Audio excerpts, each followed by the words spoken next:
In Ezekiel chapter 40, Ezekiel describes his vision that he had from God. And this vision is of a new temple.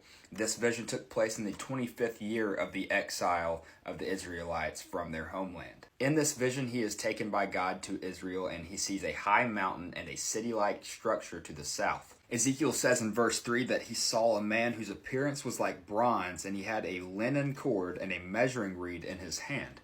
At this point, this man of bronze showed Ezekiel around the temple. He showed him the east gate to the outer court. Then he showed him the outer court itself.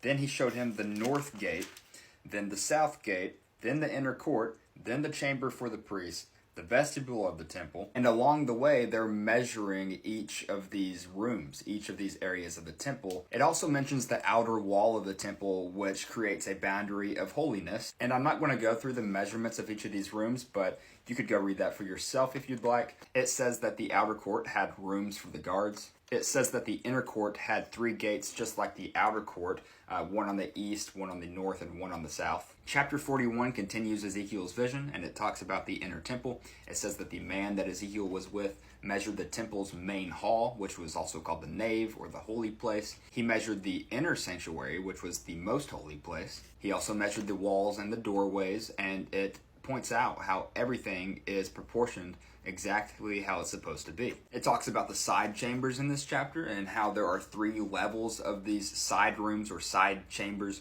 that are built around the main structure. And these chambers get wider as they go higher. It talks about a totally separate building from the temple that is behind the temple. It's also proportioned exactly how it's supposed to be. It's proportioned very carefully. The interior of the temple is decorated with wood carvings of cherubim as well as palm trees. Each of the cherubim have 2 faces, one of a man and one of a lion. In front of the most holy place is a wooden altar, and this wooden altar is called the table that is before the Lord. In chapter 42, Ezekiel is still describing his vision. In this chapter, he's talking more about the priest chambers and their functions within the temple. When it describes the priest chambers, it says that there are buildings to the north and the south of the inner court, and they are long, multi-story chambers. And so whatever priests are serving in the temple at the time will stay in these chambers. It says that these rooms are set apart for holiness, and not only will the priests stay there, but there are some other roles for these rooms as well.